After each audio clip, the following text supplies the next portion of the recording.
Welcome to Inspire Campfire, a podcast where ordinary people tell their stories of extraordinary adventure. These are campfire stories meant to inspire the rest of us to light the fire within, get outside, follow our dreams, and return to tell our own stories. Ready? Let's strike the match.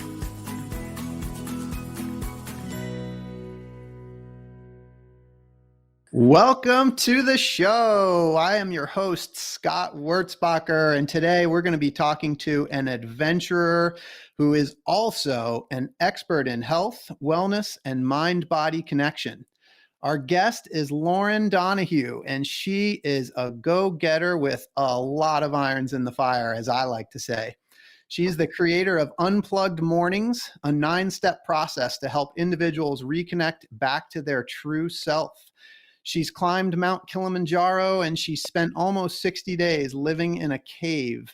And she's competed with over 1 million people to earn a spot on a competition reality show on NBC. Lauren is a fitness entrepreneur, a personal trainer, a model, and has been recognized in her home city of Los Angeles as a woman of influence. She's appeared in many well-known magazines and seen on major TV network stations. So I first heard Lauren speak on another podcast by our mutual friend, Corey Camp, who is the creator of Forever Athlete Radio. And I am not sure if it was her spirit of adventure, her love of morning routines, or her love of coffee that first caught my attention. But I am so excited to have her on the show and talk about all three today. Lauren, welcome to the Campfire. I'm so excited. I wish I had an actual campfire in front of me right now. I do have a candle though, so we're going to pretend like this is my there we campfire. go. I have coffee. So we have coffee, we have campfire, and good conversation before us. I love it. We've got it all going on. Yeah, thank you so much for being here. We've got a whole lot to talk about, and I think what I want to do is just dive right into the spirit of adventure. So you've had a lot of different life experiences, and I think I saw somewhere that it started out as you being a corporate adventure guide. Yes. Right? I was working for a company, and we did corporate team building and youth development, and we had high ropes courses in Malibu and Culver City, and we would help people, take a leap of faith, right? But we had zip lines, we had jumps, we had rock walls, it was really, really fun. So yeah, I would call back then myself an adventure guide and an adventure junkie. And I even changed my Instagram at that time to Wanderlust Athlete, because I just love to travel around, and Yes. I've been an athlete my whole life. So yeah, definitely. Yes. All right. So you lived in a cave for almost 60 days. Can you tell us about that experience? Like what did that look like? Like, talk about the evolution. Like, how did that even happen? Right. Let's just say that's not something that I would consciously sign up for, to live in a cave. I had no idea. Someone from my co-ed softball team anonymously submitted me for this show. And I don't think that person, and I don't know who that person is to this day. They have not admitted it. And I think it's because they saw what happened and they're like, I'm not going to take responsibility for that. No. So the show was originally called The Fierce Competitor.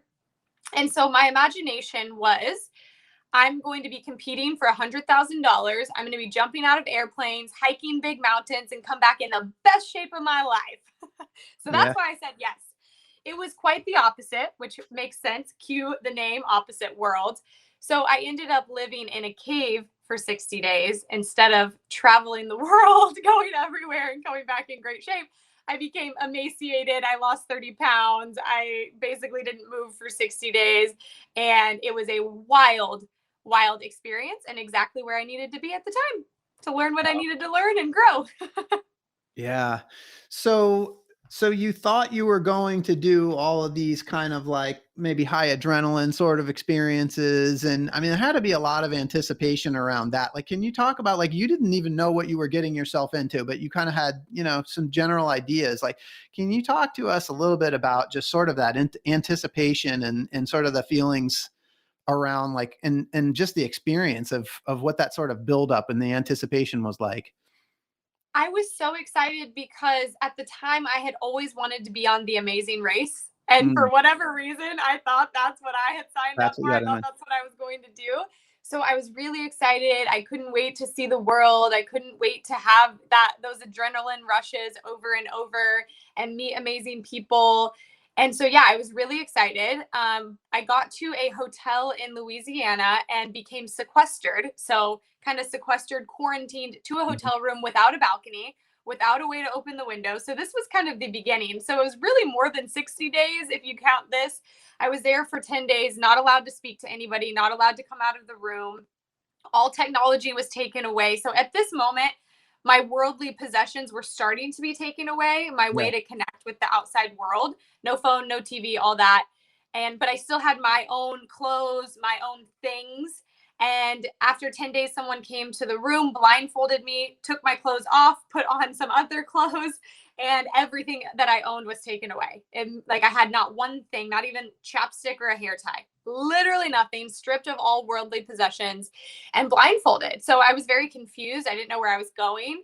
We ended up in a warehouse. That's the first time we saw other people, like who else was going to be there with us. Yeah. At this time, I figured, okay, it wasn't Amazing Race. It's Naked and Afraid because we basically Oh were no. naked. Yeah, I was like, wow, this is really wild.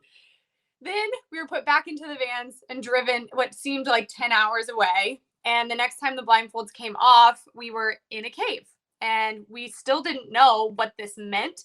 So there was a lot of mystery from start to finish. There was only 6 of us, whereas in the warehouse there was 12. So we didn't Mhm. know where the other people went. It was a couple hours later. There was a countdown timer. The curtain dropped, and we saw people on the other side. So we were in the past in the cave. The other 6 people were in the future, and we were separated by a glass wall. So this, looking back, was the coolest social experiment that I've ever been a part of, and I feel like anyone would be so lucky to be a part of something like this. The only time we could actually meet was in the present, which is also a really cool thing if you think about it now. Right. But we were looking over at everything they had that we didn't have. And when you do that, that's comparison, right? And it steals your joy. So at some point, I suggested to our team, our wolf pack is what we called ourselves, that we stop looking over there at what we don't have and start concentrating on what we do have over here in the cave, which was a bunch of sticks and dirt, but we had each other and we became super happy. We were really content with everything that we had. And that was one of the big lessons that we learned in there, is to focus on what we do have and not what we don't have. Yeah, and you guys did that well. And I told you before we started recording, I actually watched the entire series before we had this call, and that was one of the things I definitely picked up on. And you guys had this sort of bond, and you kind of came together. You know, you're thinking you're going on a TV show, but what you're explaining to me was like, doesn't sound like, movie sets and like, posh trailers and all this. I mean, like, what's going through your mind when they're blindfolding you? And I mean, what did that feel like? Or what kinds of things are running through your mind, Lauren?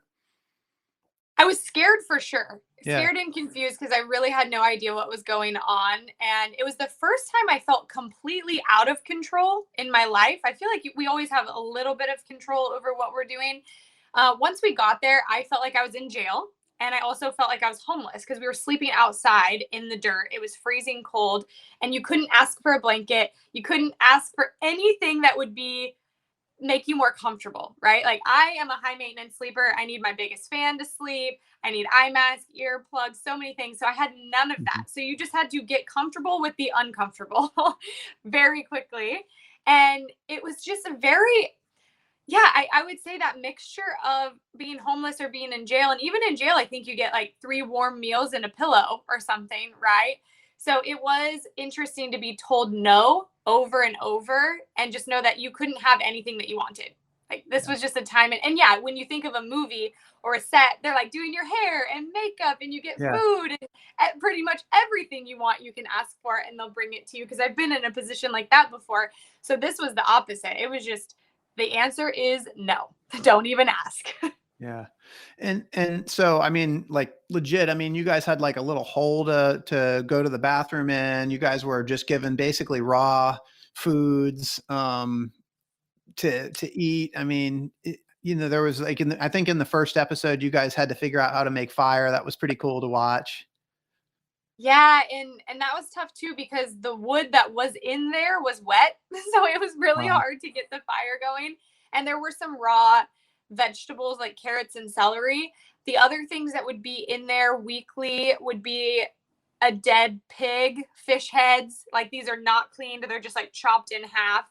So that was something I could not get into. The guys were like down with it and cooking it, but they all got sick. So then that hole you're talking about that we're all sharing. It's like, okay, that was I remember coming out of the show really not caring anymore. Like if there was a long line in Yeah. the women's bathroom, I just went in the men's bathroom because I was There so you go. used to just going in front of, how like guys have urinals and they just go in Yeah. front of each other.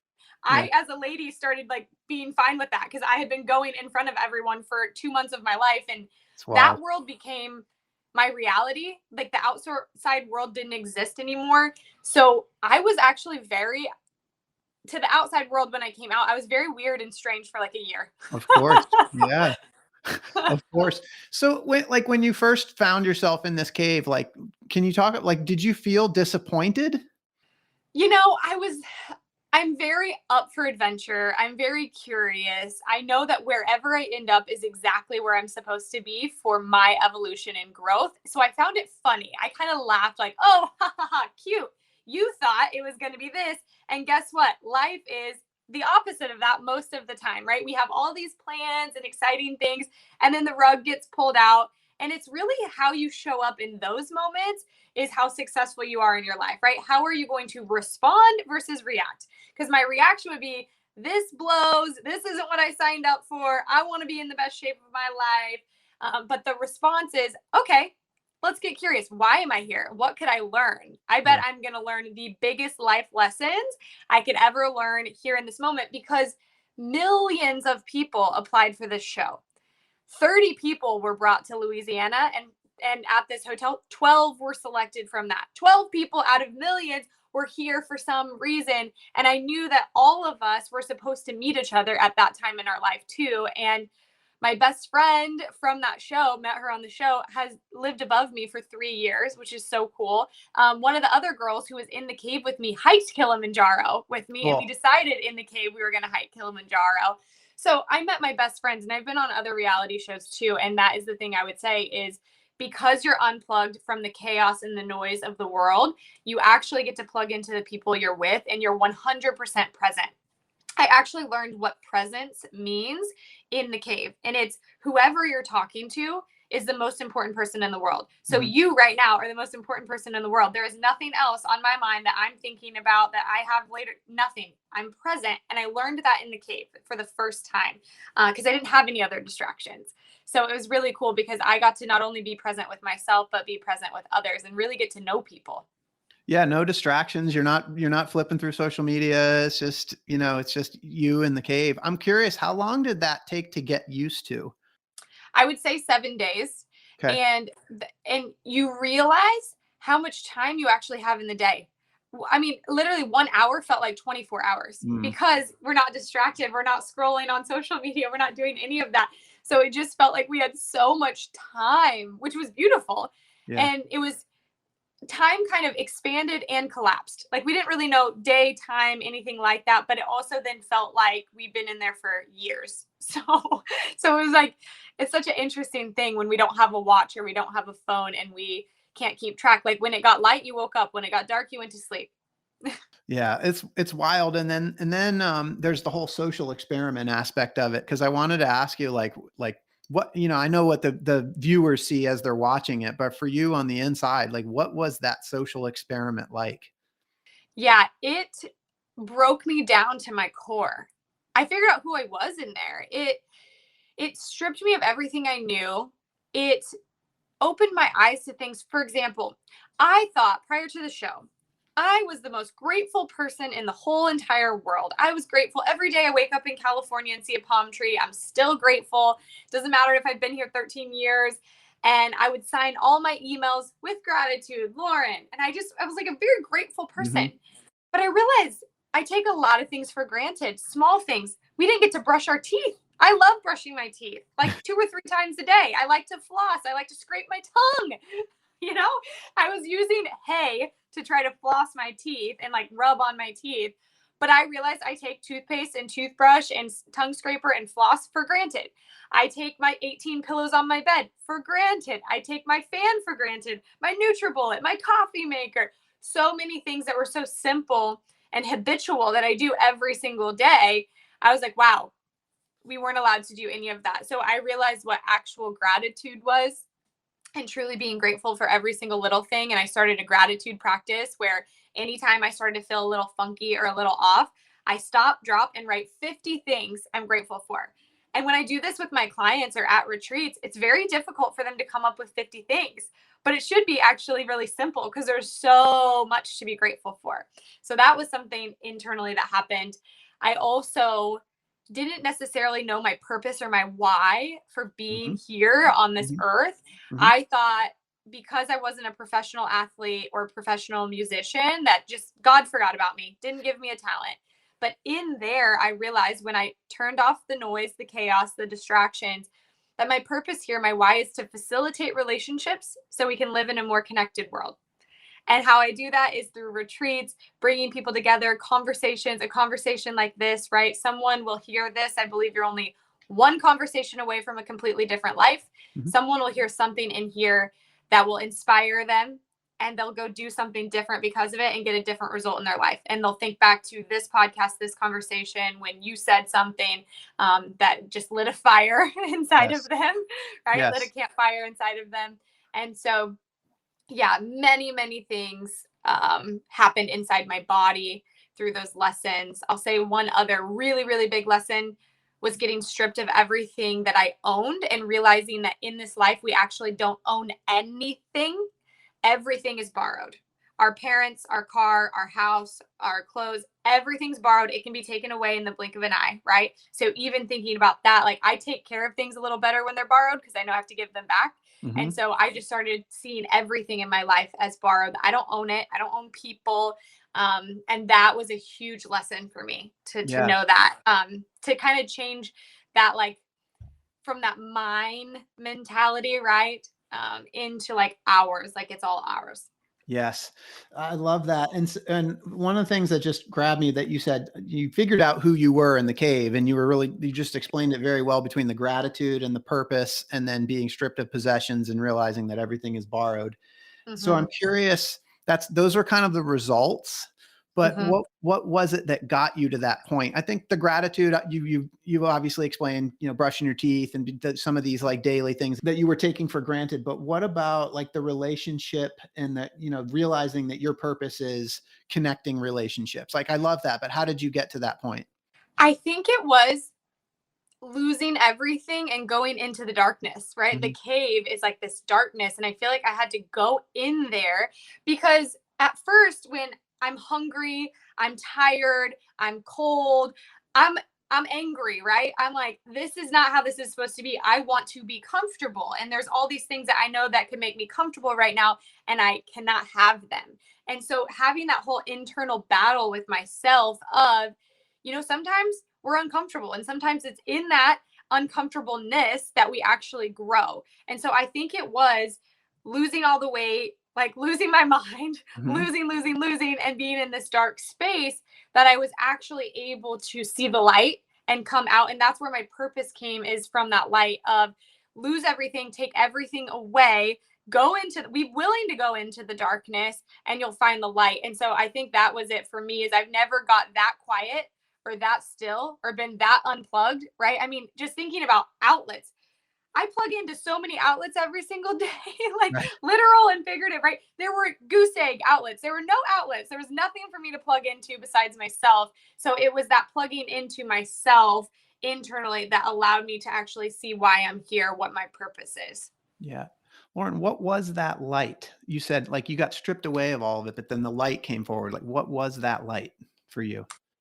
What did it feel like? Well, for me, it's God. For me, it's God speaking to me. But it was just this moment where everything, it was kind of that visual that I was just explaining, where we plug into outlets like our fan, our NutriBullet, but we also plug into relationship after relationship, maybe alcohol, drugs, retail therapy. We plug into all these things thinking that that is going to bring happiness. So it's like external things, external validation versus internal validation and plugging into ourself. So it's when I saw that visual of like actually reaching for those cords and unplugging all of those cords from the external outlets and plugging all into me, that my whole life made sense. It was like a movie played back really quickly and connected all the dots. So it all happened like in this moment of this vision. And I realized, oh, that all had to happen for me to be right here, right now. So my life made sense. I knew that like the relationships I didn't get, the jobs I didn't get, the moves, all the things like where I felt like it was the end of my life and it was a total breakdown, all were for a purpose. And from that moment forward, I realized no matter what I'm going through, I can be in the biggest struggle financially, relationally, any of that. But I know it's all for a purpose and I know it's all temporary. I know I'll get through it. And so I think that was a big thing too, is I'm like, it's just temporary. And in 5 days or 5 years or whatever, you're going to look back and it won't be that big of a deal. And so it was a way for me to get through things a lot faster than I did before. No, I appreciate all of that. It makes a lot of sense. And then I'm thinking too about the people side of it when you were there in that cave, because you always had, and you were a fan favorite. I'm not going to give anything away on the show. People need to go on and watch Opposite Worlds, but Lauren always had that smile right there. You know, you always had this real positive energy, and you were light to the rest of that group.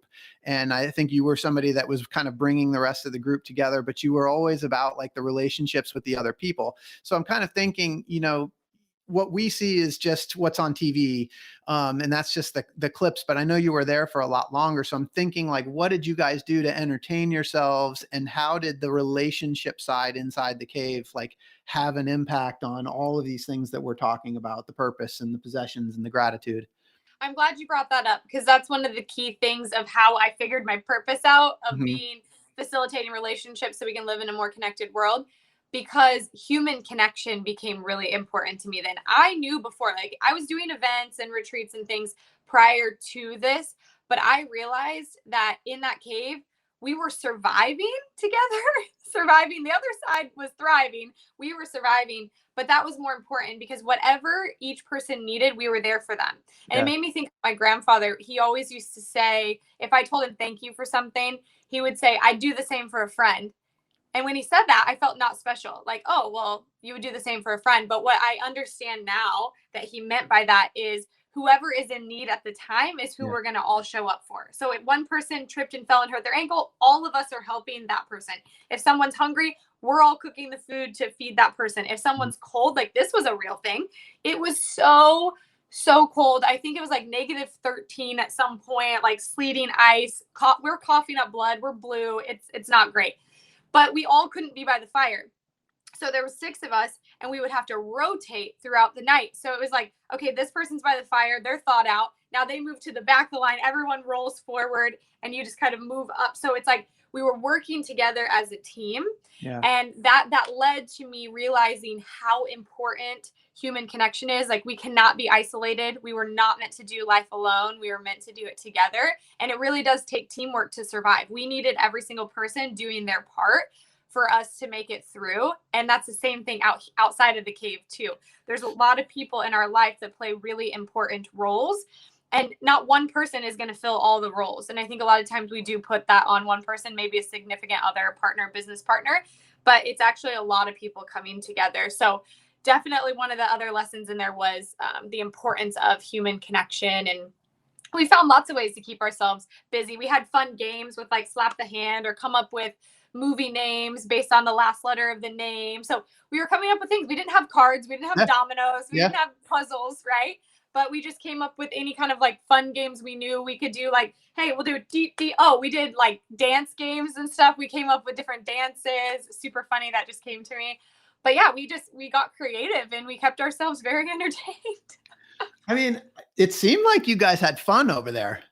We had a lot of fun. I would say we had a lot of fun. Like I said, it took about 7 days until we all adapted. Our bodies kind of formed in the dirt. So we kind of had our little sections where we would be. And we got used to it. And I think we could have just kept living that way after 7 days. Yeah. So one thing that just came to me as you were talking, the human connection, obviously it's so important, but I'm wondering now, like in the social experiment that show was, it seems like in survival mode, connection really matters. Oh, yeah. And Oh, I'm wondering on the other side of the glass, did it matter as much? you know what's actually really interesting is that they were doing everything very separately. One person would be in the kitchen, one person in the living room, one person in the bathroom. So they weren't doing all those things together, and they weren't very connected. And you can probably see it on the show where us in the cave, the wolf pack, we were a family. Yeah, We would you do anything for each other. right. Over there, they were kind of like acquaintances, like neighbors, like, hi, I kind of know you, but I don't really know you. Stay out of my space. This is kind of my area, but I don't think that equals success, right? Like if it really came Right. down to it, like who's going to win? The people that come together, right? And I think even America was kind of rooting for us because they're like, oh, they're a team and they're coming together. And I think that in life that works the same way. That if Yeah. people see others being like, I can do this all on my own, or self-made. That's my favorite one. Self-made millionaire, Right. self-made. I'm like, The one, really? You think that yeah, there was nobody in your life that got you? I'm like, I have about 1 million people starting from the time I was born that helped me survive, right, kept me right. alive, and fed me and bathed me. And then I had teachers and coaches and friends, and every single person played a role in my success today. So, yeah, I think that we're in denial if we think we did it all on our own, and you could see that on the show on both sides. Yeah, it's really interesting, and I had a little bit of a light bulb. This whole podcast, Inspire Campfire, is a lot of it is centered around people's adventures, but it's also about that thing that calls us to adventure. And so many people have come on here and talked about, like, as I ask them, like, what is the thing that calls you to adventure? They talk about like getting into nature because in nature they feel this sort of sense of peace, like there's no distractions, they're not keeping up with the Joneses. And I'm just like, I'm almost hearing that from you, like when you were in that cave, like that's what happened. And while you were there, like you rediscovered Mm. how important human connection is. Do you think that's why people go out to the woods? To reconnect with themselves Yeah, and with others. and with others. Yeah, I yesterday I was driving and I wanted to move my legs because it was a longer drive. So I'm like, I'll do a mile hike, and I ended up going for almost 8 miles, and because I loved it, and my Yeah, phone lost service. I was disconnected. So it's a moment where I get to reconnect with myself. And when I'm more connected to myself, I can be more connected to others, right? It's kind of that fill your cup up first, serve others from the overflow. So, yes, I get my most creative ideas out there. I feel the most alive out there because there is a little bit, it's that same sense of when they blindfolded me and I didn't know where I was going. I had never done this trail before. I ended up doing 4 different trails and was fully unplugged. No, I didn't have a map with me. I didn't really know where it ended. And sometimes what the cool thing is, I only saw a couple people throughout, but you also stop and talk to people. mhm, Whereas we don't really do that in life. We're so reliant on our device, on our phone to tell us the GPS, to show us the map, all that, that we don't stop and talk to people. So I love that about hiking because I don't wear headphones. And there was a girl at the creek, and I was like, can you get to Deer Valley Loop from here? And she goes, yeah, I'm coming back. Let me show you. So she was able to show me and tell me about her experience. And I thought, yeah, back in the day, you would stop at a gas station and ask someone if you were lost, right? Like you wouldn't just be like, my phone's dead, I no longer can move forward. Right? yeah. So yeah, very true. Getting back to that human connection. Was this experience in the cave on opposite worlds, was this sort of a catalyst for some of the things to come? Absolutely. Yeah. My entire life changed after that cave. I started a company called Unplugged, about Mhm. disconnecting to reconnect back to yourself.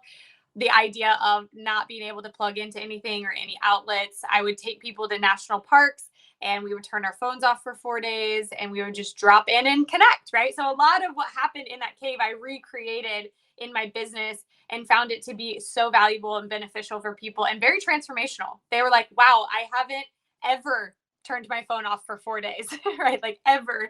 And I mean, even for a couple hours when you go for a hike is so beautiful. But yeah, because of that cave, started different businesses, decided to do more unplugged things. I would have never hiked Kilimanjaro if I Yeah. wasn't in that cave. And that experience of Kilimanjaro changed my life. I also I actually, got asked to do other shows and said yes just because I wanted them to take my phone away for 2 months.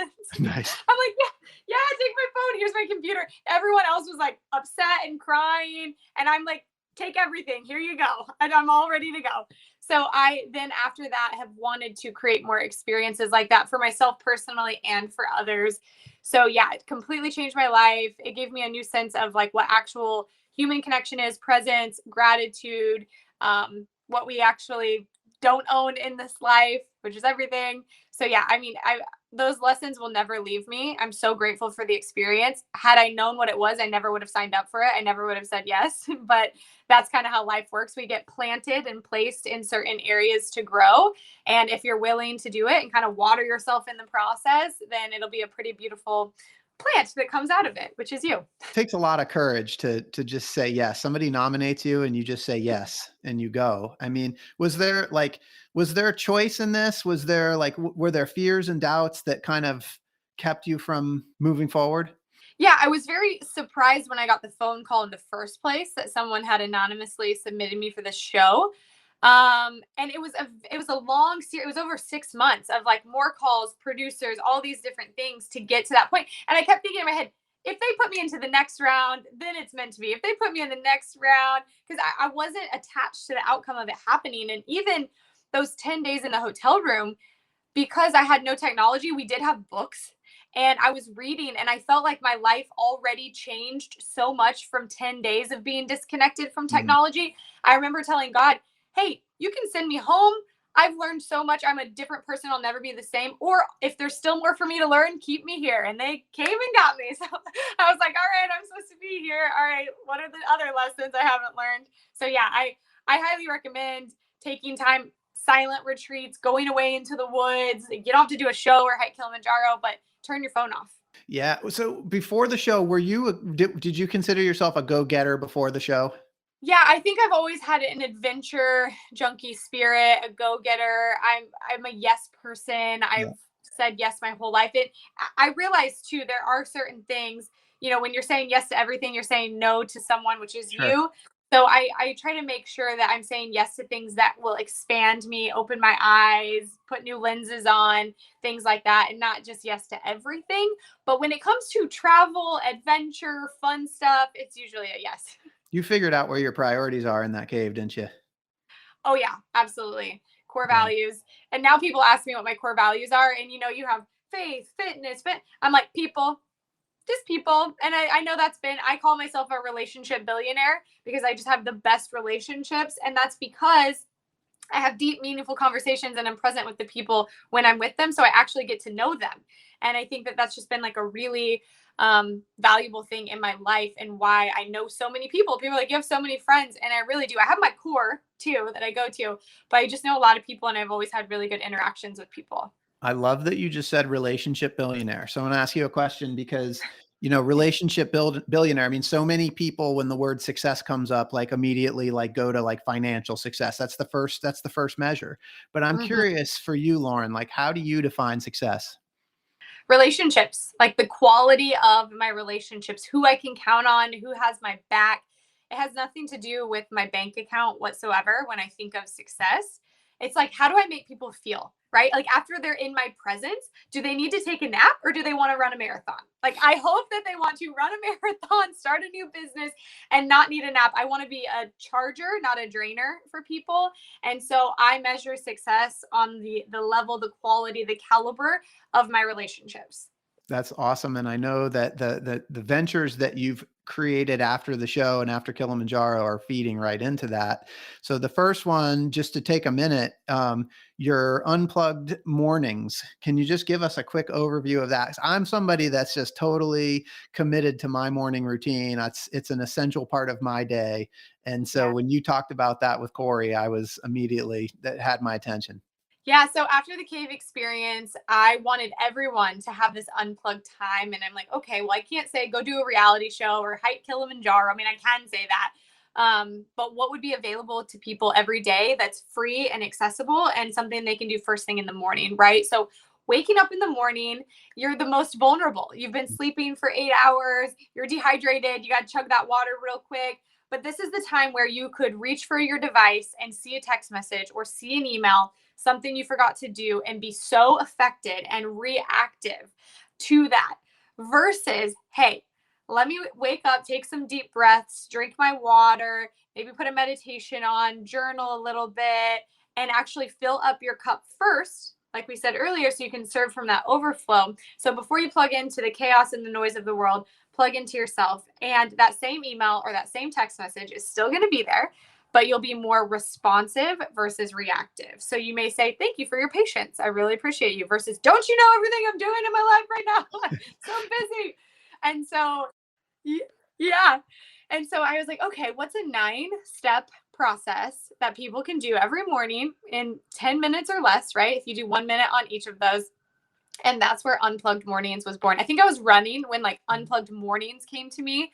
And then my grandpa loves acronyms. So I'm like, let me use Unplugged and come up with all the steps, right? So I take everyone through those steps, and I've created an entire retreat around Unplugged. I've created PDFs and talks and all kinds of stuff, but it's been a beautiful practice for myself. And just those 10 minutes of making yourself a priority and saying that you matter. It's like making your bed in the morning. It's like, what is that first thing? Or like hitting snooze, because when you hit snooze, you're breaking a promise to yourself, the very first one that you had. And so I think same thing with, if you don't fill up your cup first and do the things that make you feel good and bring you joy, then you're going to project that stuff out onto other people, and you're going to blame other people for the reason why you're not filled up and happy, when it's all our responsibility. So that's a little bit about where and why Unplugged was born, and why it's a very valuable practice. And I think that time in the morning is just so important to give that gift to yourself.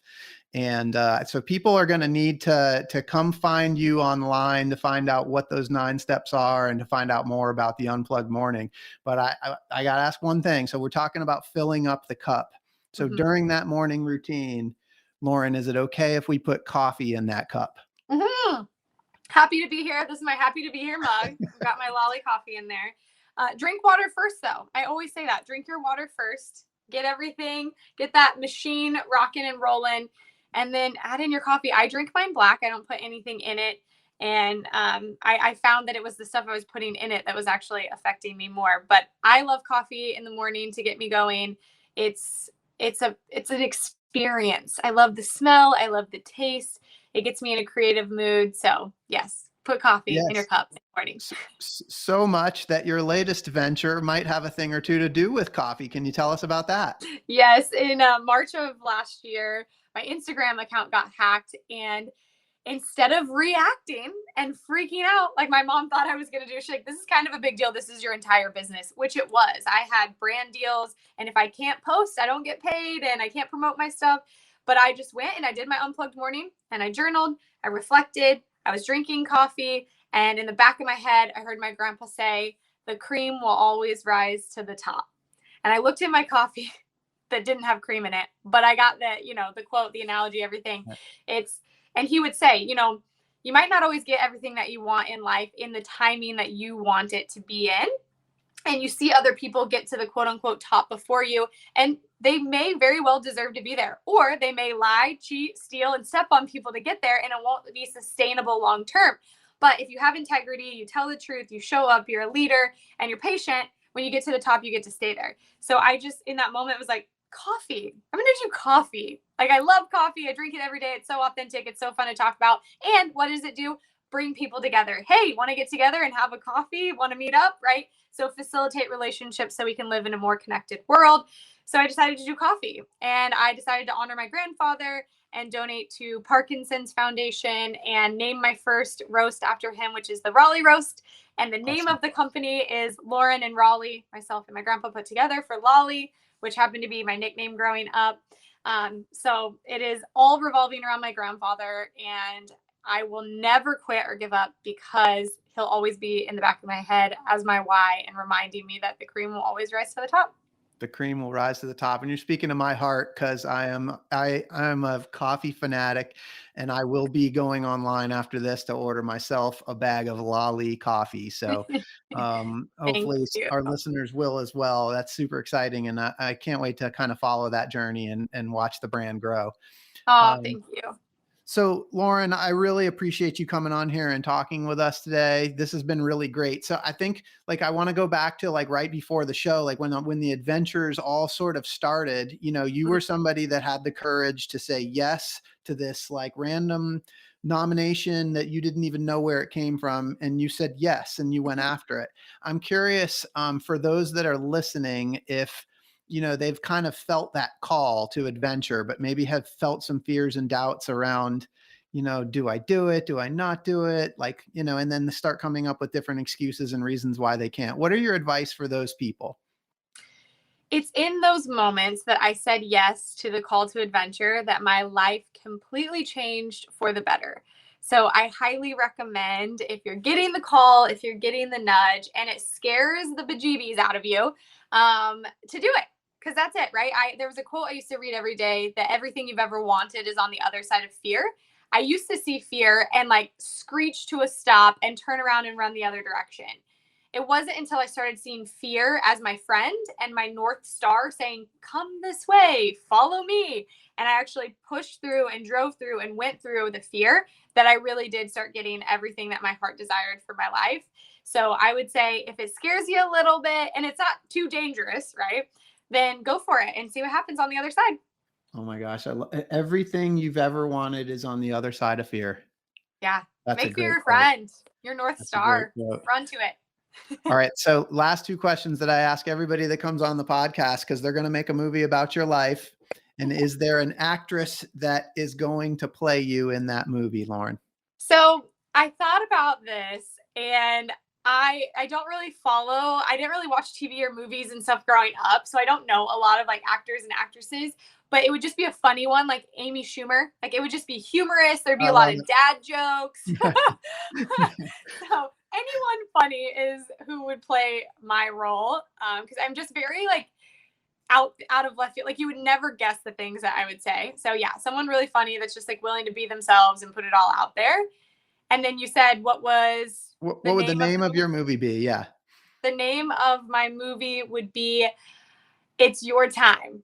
It's your Mm, time. You're never late. So it would be, you're never late for your own journey, right? It's your time. You could be 30, 40, 50, 60, whatever that is inside of you, that's stirring your campfire, whatever that is, you're not too late for your own journey. So show up. It's your time. Go for it.